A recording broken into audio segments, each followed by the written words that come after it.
Hello everyone, this is your educator Mansi Gupta. Welcome to ready for study.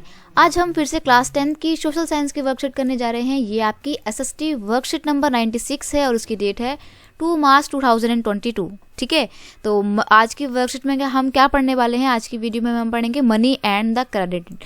तो देखो, मैं आपको बता दूं सबसे पहली बात, आपका क्लास 10 का टर्म 2 का एसएसटी का जो भी सिलेबस है वो कंप्लीट हो चुका है। ठीक है, अब आपकी जितनी भी वर्कशीट आएंगे, अब आपकी वीक में एसएसटी की सिर्फ 2 वर्कशीट आएंगी। हर टॉपिक की, हर सब्जेक्ट की 2 ही वर्कशीट आएंगे आपके पूरे वीक में। और जो भी वर्कशीट होने वाली है वो आपकी रिवीजन वर्कशीट होने वाली है। ठीक है, तो आज से हम आपके रिवीजन स्टार्ट करने जा रहे हैं। पहला आपके रिवीजन का चैप्टर क्या है? इकोनॉमिक्स की बुक का है मनी एंड क्रेडिट। तो स्टार्ट करते हैं। पहले मैं आपको बता दूं एक इन्फॉर्मेशन के लिए कि मैं भी आपके लिए क्रैश कोर्स स्टार्ट कर चुकी हूं। अलग से चैनल पे सेपरेट प्लेलिस्ट है उसके लिए। तो अभी हम नेशनलिज्म इन इंडिया पढ़ रहे हैं। आप जाइए, सारी वीडियोस देखिए और अपना कोर्स की तैयारी करते रहिए। अभी भी आपके पास सफिशिएंट टाइम है अपने एग्जाम्स की प्रिपरेशन के लिए। तो स्टार्ट करते हैं। मैं आपको बता दूं आज की वीडियो लेक्चर काफ़ी लंबी होने वाली है, क्योंकि जैसा कि आप देख सकते हैं काफ़ी सारे क्वेश्चन हैं। आपको 8 क्वेश्चन तो चैप्टर बेस हैं, बाकी आपको एक केस स्टडी भी दी है। तो केस स्टडी क्या होता है, कैसे करनी है, वो मैं आपको बताऊंगी। आपके एग्जाम्स में 2 क्वेश्चन केस स्टडी के बेस पे आएंगे। ठीक है, तो स्टार्ट करते हैं। पहला क्वेश्चन है आपका, analyse the function of reserve bank of India. तो आपको पता है रिजर्व बैंक ऑफ इंडिया क्या है? इंडिया का सबसे बड़ा बैंक है ना। तो रिजर्व बैंक ऑफ इंडिया के क्या क्या फंक्शन होते हैं, क्या क्या कार्य होते हैं, काम क्या क्या होते हैं, तो वो पढ़ते हैं। लेंडर टू लोस्ट रिजॉर्ट, तो सबको जो है क्या देता है? लेंडर यानी कि कर देता है, टैक्स देता है ये। ठीक है, सॉरी टैक्स नहीं देता, लोन देता है। ठीक है, इशू करेंसी, हमारे देश में जितने भी नोट होते हैं, जितने भी नोट पब्लिश होते हैं, ध्यान देना सब में लिखा होता है reserve bank of India. It's mean reserve bank of India ने उस नोट को इशू किया है। लेकिन अगर आप 1 रुपये का सिक्का देखोगे ना, तो वो 1 रुपये का सिक्का रिजर्व बैंक इशू नहीं करता है, वो इंडियन गवर्नमेंट इशू करती है। तो उसमें कभी भी रिजर्व बैंक इंडिया नहीं लिखा होगा आपने। ठीक है, आज नोटिस करना, 1 रुपये के सिक्के में आपको लिखा हुआ दिख जाएगा भारतीय सरकार यानी कि Indian government. Controller of credit, यानी कि जितना भी क्रेडिट का काम होता है सबको कंट्रोल करता है।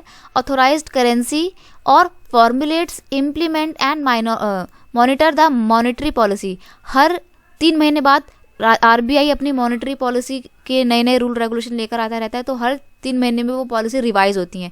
तो जितनी भी मॉनेटरी पॉलिसी होती है उनको इम्प्लीमेंट करने का काम, उनको डिसाइड करने का काम और उनको मॉनिटरिंग करने का काम कौन करता है? आपका आरबीआई करता है। इसीलिए इसको बैंकों का बैंक कहा जाता है। ठीक है, अब मान लीजिए बीच में आपका येस बैंक का घोटाला चल गया था, तो येस बैंक बिल्कुल डूब गया था ना, तो सारा का सारा लोन दे के इसको दोबारा येस बैंक को खड़ा करने में किसने हेल्प की थी?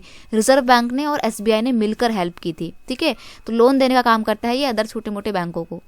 क्वेश्चन नंबर 2 है आपका, the credit activity of the informal sector. Informal मतलब जो गवर्नमेंट के डाटा के अकॉर्डिंग नहीं होती है, शुड बी डिस्करेज। हमारे को इनफॉर्मल सेक्टर के थ्रू जो क्रेडिट एक्टिविटी होती है, वही लोन वोन लेने की जितनी भी एक्टिविटी होती है, उनको डिस्करेज करना चाहिए, मतलब उनको ज़्यादा बढ़ावा नहीं देना चाहिए। तो क्यों नहीं बढ़ावा देना चाहिए बताते हैं हम।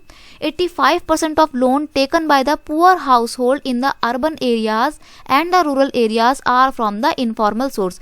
अब देखो, मैं आपको पहले बता दूं इनफॉर्मल सोर्स का मतलब क्या होता है। इनफॉर्मल सोर्स का मतलब होता है कि जब आप अपने किसी दोस्त से लोन ले लेते हैं, किसी साहूकार से लोन ले लेते हैं, ठीक है, किसी गवर्नमेंट बैंक से या गवर्नमेंट से आप लोन नहीं लेते हैं, बल्कि आप किसी अपने दोस्त नाते रिश्तेदार से जब लोन लेते हैं, तो वो होता है आपका इनफॉर्मल लोन। और वो इनफॉर्मल लोन इसलिए होता है क्योंकि कोई पेपर थोड़ी होता है कि हाँ भाई आपने फलाने से इतने रुपए लिए हैं, हाँ साइन कर लो, ऐसा कुछ नहीं होता ना। बस उसने तो आपके साथ अच्छी बॉन्डिंग थी, अच्छा रिश्ता था, आपके ऊपर भरोसा करता था, इसलिए उसने आपको लोन दे दिया और आपने उससे ले लिया। तो ऐसे लोन को बोलते हैं इनफॉर्मल लोन। ठीक है, informal landers charge very high interest on their loan.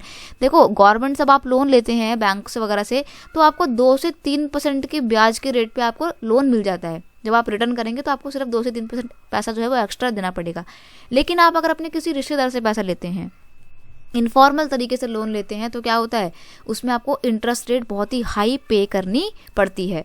They try to change more and more interest on their loan, charge, यानी कि वो ज़्यादा से ज़्यादा इंटरेस्ट वसूलते हैं। कौन? इनफॉर्मल सोर्सेज होते हैं, साहूकार हो गए है ना, और ये बड़े बड़े जो लोग होते हैं नेता वगैरह, अगर आप इनसे लोन लेंगे तो क्या होता है ये ज़्यादा एक तो चार्ज करते हैं और कोशिश करते हैं कि जितना ज़्यादा इंटरेस्ट वो आपसे निकलवा सके निकलवा लें। ठीक है, there are no boundaries and restriction, किसी भी तरीके की कोई बाउंड्रीज नहीं होती, किसी भी तरीके की कोई रिस्ट्रिक्शन नहीं होती, आप जितना चाहो जब लोन चाहो ले सकते हो। और ये भी नहीं होता कि हाँ भाई मैं तेरे को 2 साल के अंदर ही अंदर दूंगा, उससे ज़्यादा लिया तो फिर तू मेरे को मारेगा, ऐसा कुछ नहीं होता है बैंकों में, लेकिन ऐसा ही होता है कि जितना टाइम पीरियड दिया हुआ है आपको उसके अंदर ही बिल पे अपना लोन जो है वो देना पड़ेगा। अगर आप उसके अंदर लोन नहीं देते हैं तो गवर्नमेंट यानी कि बैंक जो है वो आपके अगेंस्ट स्ट्रिक्ट एक्शन लेता है। ठीक है, तो यहाँ पर हम देखते हैं इनफॉर्मल सोर्स में कोई बाउंड्रीज नहीं होती हैं। Higher cost of borrowing means a large part of earning of the borrower is use to repay the loan. अगर तुमने बहुत ज़्यादा अमाउंट में लोन लिया है तो आपकी जो इनकम है उसका ज़्यादा से ज़्यादा पोर्शन उस लोन को भरने में चला जाएगा। कि ऐसा कब होता है? इनफॉर्मल सेक्टर में होता है, जब हम लोन लेते हैं इनफॉर्मल तरीके से। In certain cases the high interest rate for borrowing can mean that the amount to be repaid is greater than the income of the borrower। कई बार क्या होता है कि जब हम हाई इंटरेस्ट पे रेट पैसा लेते हैं किसी से लोन, तो जब हम उसको रिटर्न करते हैं ना तो वो उतना ज़्यादा रिटर्न करने के बाद वो अमाउंट इतनी ज़्यादा हो जाती है कि हमारी इनकम भी बहुत कम पड़ जाती है उसको वापस करने में। ठीक है, this could led to increasing dept and dept trap. अब देखो, मान लो आपने अपने किसी दोस्त से ही लोन लिया है, वापस तो करना ही पड़ेगा ना, भले कितना अच्छा दोस्त हो, है ना। तो और मान लो आप नहीं दे पा रहे हो और वो आपके ऊपर इंटरेस्ट पे इंटरेस्ट लगाया जा रहा है, तो क्या होगा? आप डेप्ट ट्रैप में फंस जाएंगे, यानी कि कर के जाल में फंस जाएंगे। Therefore credit activities of the informal sector should be discourage. इसलिए कोशिश कीजिए कि ऐसी इनफॉर्मल सेक्टर्स के थ्रू जो क्रेडिट एक्टिविटी होती हैं उनको डिस्करेज किया जाए, ताकि आप फ्यूचर मिसहैपनिंग को रोक सकें। ठीक है, क्वेश्चन नंबर 3 है how are the self help group important for the poor people. Self help group क्या होता है? जिसमें बहुत सारे लोग मिलकर जो है कोई भी काम शुरू करते हैं। ठीक है, किसी को पैसे की जरूरत होती है अपने लेवल पे बिजनेस स्टार्ट करने के लिए, तो सेल्फ हेल्प ग्रुप उसको इकोनॉमिक हेल्प भी प्रोवाइड करता है। इकोनॉमिक हेल्प मतलब लोन वोन प्रोवाइड करता है, तो इसलिए काफ़ी अच्छा है, ये अच्छा इनिशिएटिव है। तो ये कैसे गरीब लोगों की मदद करता है? तो 5 तरीके हैं, यहाँ पे 5 व्यूज दिए हुए हैं। Member can get timely loan for a variety of purpose. बहुत सारे पर्पस के लिए आपको लोन मिल जाता है। सबसे पहली बात, they get loan at a reasonable rate. बहुत ज़्यादा हाई पेइंग इंटरेस्ट रेट नहीं होती है जब भी आप सेल्फ हेल्प ग्रुप से लोन लेते हैं। कई बार तो विदाउट एनी इंटरेस्ट भी आपको लोन मिल जाता है जब आप SHG से लोन लेते हैं। SHG मतलब self help group. Here the S stand for self, H stand for the help and G stand for the group. It helps borrowers to overcome the problem of lack of collateral and the documentation। देखो, लोग बैंकों से loan लेने से इसलिए बचते हैं क्योंकि बैंक से लोन लेने में ना बहुत सारे पेपर वर्क करना पड़ता है। तो जब आप सेल्फ हेल्प ग्रुप से कोई भी लोन लेते हैं तो आपको इतना पेपर वर्क या कोलेट्रल वगैरह, कोलेट्रल मतलब कुछ भी सामान आप जमानत के तौर पर नहीं रखते हो। ठीक है, ना ही डॉक्यूमेंटेशन एक्टिविटी आपको ज़्यादा करनी पड़ती है, तो इसलिए काफ़ी सही है, नॉर्मल लोग भी ले सकते हैं इसलिए से loan. It saves them from the exploitation of the money lender. सबसे बड़ी बात, आपको साहूकार से लोन नहीं लेना पड़ेगा, और साहूकार से लोन नहीं लोगे तो आप एक्सप्लॉयटेशन से भी बच जाओगे। ठीक है, this interest income become an extra source of income of the member. और क्या होता है, कई बार ये इंटरेस्ट जो होती है, इनका इंटरेस्ट इनकम जो होता है वो इनके लिए, सेल्फ हेल्प ग्रुप के मेंबर्स के लिए इनकम का सोर्स बन जाता है। ठीक है, क्वेश्चन नंबर 4 है why are the most of people in India still dependent on the informal sector of credit for the loan. आज भी भारत के बहुत सारे लोग बैंकों से लोन नहीं लेते हैं बल्कि इनफॉर्मल सेक्टर से लोन लेते हैं। इनफॉर्मल सेक्टर आपके दोस्त वगैरह, साहूकार वगैरह से लोन लेते हैं। तो ऐसा क्यों है? इंडिया में क्यों आज भी बैंक वगैरह से लोग लोन नहीं लेते हैं? तो सबसे पहली बात, bank loan require proper documentation and collateral. Collateral का मतलब होता है कि जब आपने किसी से लोन लिया, ठीक है, तो अगर वो आप पे विश्वास नहीं करता, यानी कि बैंक है, आप बैंक से लोन लेते हैं, तो आपको बदले में उसको भी तो कुछ रखना पड़ता है ना। मान लीजिए आपने अपनी डॉटर की शादी के लिए लोन लिया, तो आप अपने घर के कागज गिरवी रख देते हैं, तो गिरवी रखने को बोलते हैं कोलेट्रल। ठीक है, तो जब आप बैंक से लोन लेते हैं तो आपको बहुत सारा एक तो डॉक्यूमेंटेशन यानी कि पेपर वर्क करना पड़ता है, प्लस आपको कुछ भी सामान गिरवी में रखना पड़ता है, तो इसलिए नॉर्मल लोग बचते हैं बैंकों से लोन लेने से। ठीक है, और वहीं दूसरी तरफ अगर हम इनफॉर्मल सेक्टर की बात करें तो informal sources of credit such as money lenders know the borrower personally and are often willing to give a loan without a collateral. क्या होता है भाई, आप एक गांव में रह के अगर आप अपने साहूकार से लोन ले रहे हैं तो वो साहूकार तो आपको जानता है ना कि हाँ भाई ये तो मेरे गांव का ही बंदा है, कहीं छोड़ के नहीं जाएगा। तो आप वो साहूकार बिना कुछ सामान आपके पास अपने पास गिरवी रखवाए आपको लोन दे देता है। इसीलिए जो नॉर्मल लोग होते हैं गांव वगैरह के, वो मनी लेंडर से ही लोन लेना पसंद करते हैं। प्लस क्योंकि एक तो उनको कोई भी सामान गिरवी नहीं रखना पड़ता, प्लस उनको कोई भी पेपर एक्टिविटी में शामिल नहीं होना पड़ता। ठीक है, पॉइंट नंबर 3 है banks are not present everywhere in the rural India. ये बात काफ़ी हद तक सच है कि गांव वगैरह में आज भी लोग इसलिए बैंक से लोन नहीं लेते क्योंकि गांव में बैंक नहीं होते हैं, ठीक है, और होते भी हैं तो बहुत दूर दूर जाना पड़ता है। तो वो बोलेंगे यार इतना सारा पेपर वर्क करवा रहे हैं, बार बार हमारे चक्कर लग रहे हैं, तो इससे अच्छा है एक बार साहूकार से लेके छुट्टी करो। तो ये चीज़ें होती हैं। पॉइंट नंबर 4 है formal sources provide loan only for productive purpose whereas the informal source provide credit for the productive and non productive purpose। देखो जब आप, बहुत इंपॉर्टेंट है ये, जब आप बैंक से लोन लेते हो तो आपको रीज़न देना पड़ता है कि आप क्यों लोन ले रहे हैं। अपनी स्टडी के लिए ले रहे हैं, घर खरीदने के लिए ले रहे हैं, या कोई भी जो भी काम है उसके लिए ले रहे हैं। तो प्रोडक्टिव पर्पस की वजह से, पर्पस के लिए ही लोन आपको, बैंक आपको लोन प्रोवाइड करता है। अगर आप बोलोगे कि भाई मेरे को अपने लिए कार खरीदनी है, मेरे को लोन चाहिए, ऐसे नहीं दे देगा बैंक, आपको ऐसे ही लोन नहीं देगा तब, ठीक है। तो आपको एक प्रोडक्टिव सा पर्पस बताना पड़ेगा लोन लेने के लिए। इसीलिए लोग जो हैं बैंकों से लोन लेना पसंद नहीं करते हैं मोस्ट ऑफ द केसेस में। क्वेश्चन नंबर 5 है what do you understand by the term of credit. Terms of credit का मतलब क्या होता है and how it may vary from person to person, और हर पर्सन के लिए अलग कैसे होती है। तो interest rate, collateral and documentation require and the mode of the repayment together comprise what is called the term of credit. यानी कि टर्म ऑफ क्रेडिट में आपका इंटरेस्ट रेट, कोलेट्रल मतलब गिरवी रखना, डॉक्यूमेंटेशन वगैरह सारे mode of repayment, mode of repayment मतलब आप अभी लोन ले रहे हो तो बाद में लोन वापस कैसे करोगे, पेमेंट का तरीका क्या रहेगा, ये सब चीज़ें मिला के आपकी टर्म ऑफ क्रेडिट कहलाती हैं। They may vary depending on the nature of lender and the borrower. और देखो ये जो आपकी इंटरेस्ट रेट हो गई, गिरवी रखने का सामान हो गया, ये सारी जो टर्म एंड कंडीशन है ना लोन लेने की, वो हर पर्सन के ऊपर वेरी करती है, मतलब डिपेंड करती है। मान लो अगर आप बैंक से लोन ले रहे हो तो आपको डॉक्यूमेंटेशन वर्क करना पड़ेगा, कुछ सामान गिरवी रखना पड़ेगा, है ना, तो यहाँ पर केस अलग पड़ गया। लेकिन मान लो आप अगर इनफॉर्मल तरीके से कहीं पे लोन ले रहे हो तो आपको डॉक्यूमेंटेशन एक्टिविटी में पार्टिसिपेट नहीं करना पड़ेगा, प्लस कुछ भी कोलेट्रल रखना नहीं पड़ेगा। तो ये सब होता है, इसलिए ये पर्सन टू पर्सन जो है वेरी करती हैं, वेरी मतलब डिपेंड करती हैं। क्वेश्चन नंबर 6 है how does the modern form of currency make our life easy, elaborate. आज के टाइम पे हम जिस करेंसी का इस्तेमाल करते हैं, यानी कि हमारे पेपर नोट का और सिक्कों का, कॉइन्स का इस्तेमाल करते हैं, उन्होंने हमारी लाइफ को बहुत ही ईजी बना दिया है। तो डिफाइन करो कैसे हमारी लाइफ को इन्होंने ईजी बना दिया है। तो देखो modern currencies has made our life easy as each currency has a fixed paper value। ऐसा तो नहीं है ना कि अगर आपके पास 2000 का कोई नोट है तो गुजरात में जाके उस नोट की वैल्यू दूसरी हो जाएगी, नहीं ना, ऐसा तो नहीं है, बिल्कुल भी नहीं होता। जो दिल्ली में नोट 2000 का है, गुजरात में जाके भी वो नोट 2000 का ही रहेगा। तो फिक्स वैल्यू है हमारे नोट की। It is not made of valuable material and it is not seen every day. और प्लस एक इंपॉर्टेंट बात ये है कि जो हमारा करेंसी बनी हुई है कोई बहुत ज़्यादा वैल्यूएबल मटेरियल से नहीं बनेगी, लोग उसका इस्तेमाल करने लग जाएंगे। जैसे मान लो अगर सोने के सिक्के गवर्नमेंट जारी कर देगी तो लोग क्या करेंगे, लोग, आपको तो पता है भाई गोल्ड की इतनी डिमांड होती है, तो लोग क्या करेंगे उन सिक्कों को पिघला के अपने घर में रखना शुरू कर देंगे। तो गवर्नमेंट के तो करेंसी का लॉस हो रहा है ना ऐसे में। तो इसीलिए वैल्यूएबल मटेरियल से नहीं बनी होती हैं। हमारे जो सिक्के होते हैं ना, लोहे के बने होते हैं, सिल्वर के बने होते हैं, अगर आप उन सिक्कों को खराब कर दोगे तो उसकी कोई वैल्यू नहीं रह जाएगी, ठीक है। तो वैल्यूएबल मटेरियल से हमारी करेंसी नहीं बनी होती है।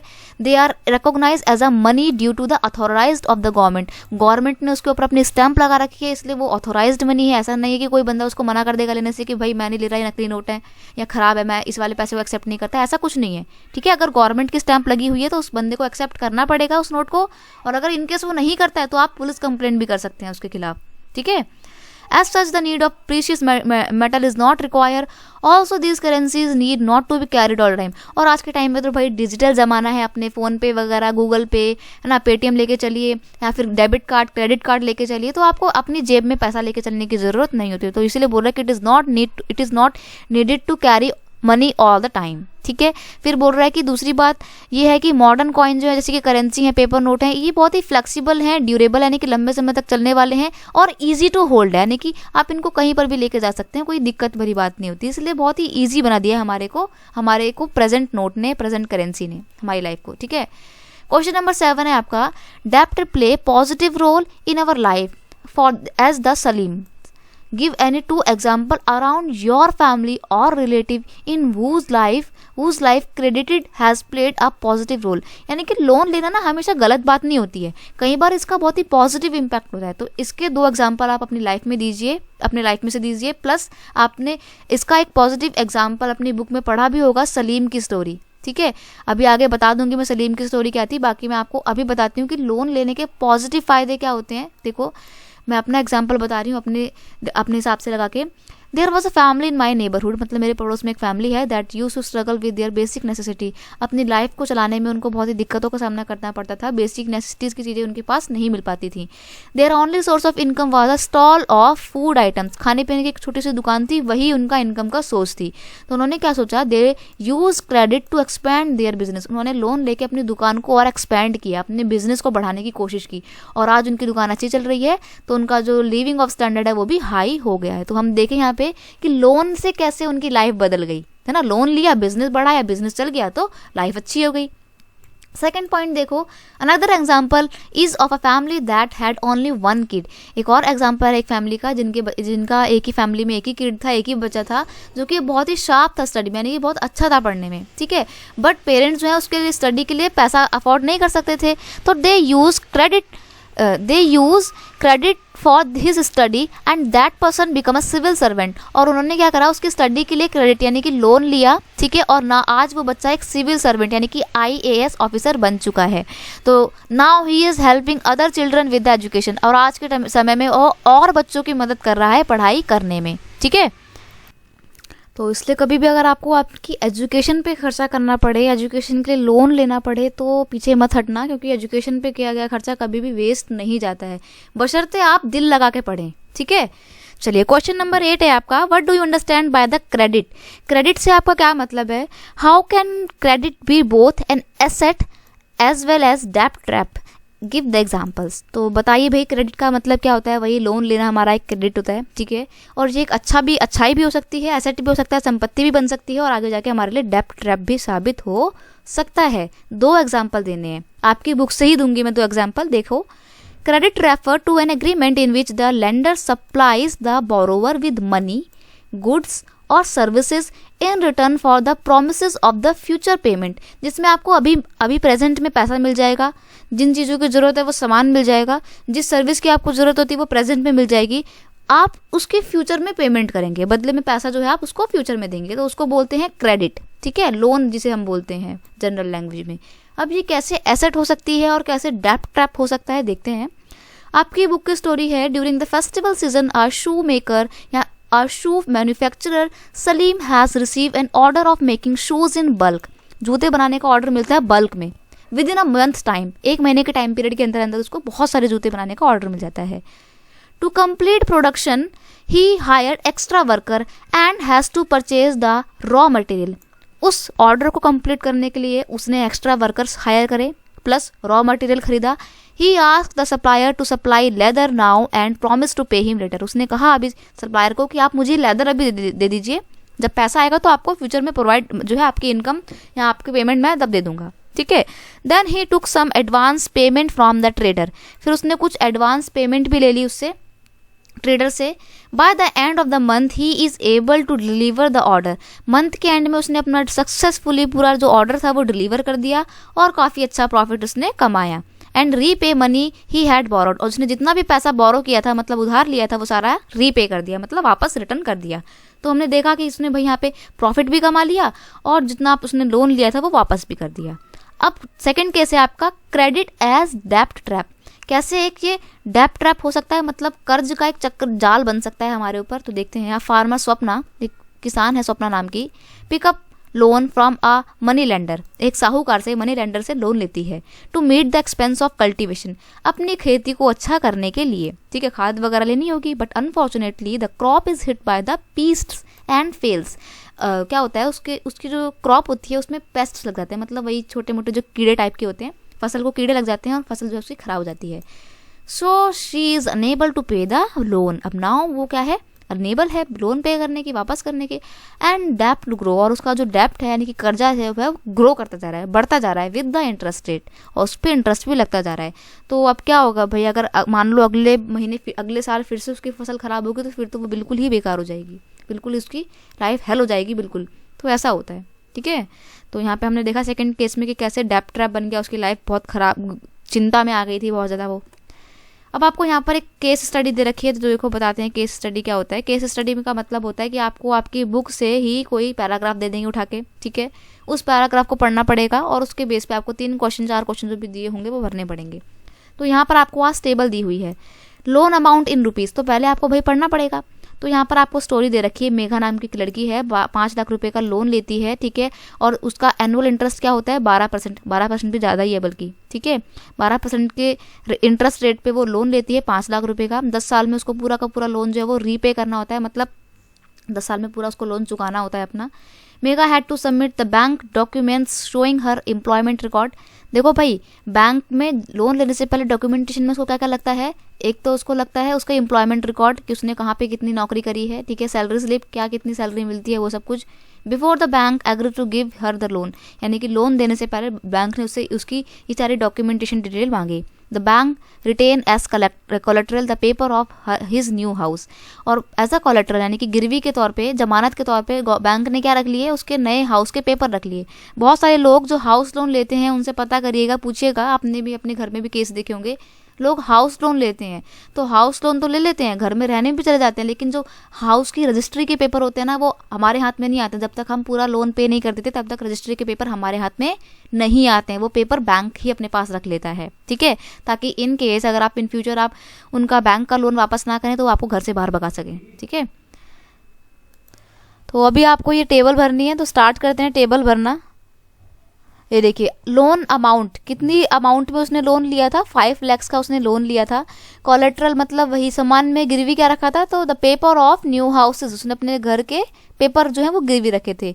मोड ऑफ रीपेमेंट, पेमेंट जो रीपेमेंट करनी थी लोन लेने के बाद, फ्यूचर में इन फ्यूचर पैसा भी तो देगी, तो पैसा कैसे रिटर्न करेगी, लोन मनी तो देगी ही देगी जितना उसने लिया है, प्लस इंटरेस्ट रेट भी पे करेगी, ठीक है, तो वो है आपकी रीपेमेंट।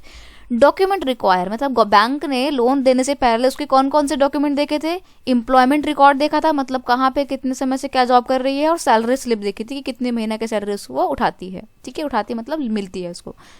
तो बस आपकी आज की जो वर्कशीट थी वो इतनी ही थी। आई नो वीडियो बहुत लंबा गया है, बट आप देख सकते हैं वो काम भी बहुत सारा करना है, मेरे को तो रिकॉर्ड ही करना था खैर, बट आपको करना ही बहुत सारा है, तो ध्यान से कर लीजिएगा। और जितने भी क्वेश्चन आए ना इसमें इंपॉर्टेंट हैं ये, ठीक है। ये बाकी के जो नीचे के 7th और 8th क्वेश्चन है वो एग्जाम्पल वाले, वो भले ही मत याद करना आप, क्योंकि पेपर में कभी भी एग्जाम्पल नहीं पूछता है ऐसे, बट बाकी ऊपर के जो क्वेश्चन थे वो बहुत इंपॉर्टेंट थे। क्वेश्चन नंबर 3 और क्वेश्चन नंबर 4 ये बहुत ज़्यादा इंपॉर्टेंट क्वेश्चन है, ठीक है, पेपर में ऐसे डायरेक्ट क्वेश्चन आते हैं, तो उनको अच्छे से लर्न कर लीजिए। अगर आपको आज की वीडियो अच्छी लगती है तो उसे अपने दोस्तों के साथ शेयर कीजिए, वीडियो को लाइक कीजिए और कमेंट करके जरूर बताना कि कैसा लगा। चैनल पर नहीं तो सब्सक्राइब करना मत भूलना। मिलते हैं नेक्स्ट वीडियो में, thank you so much, bye bye.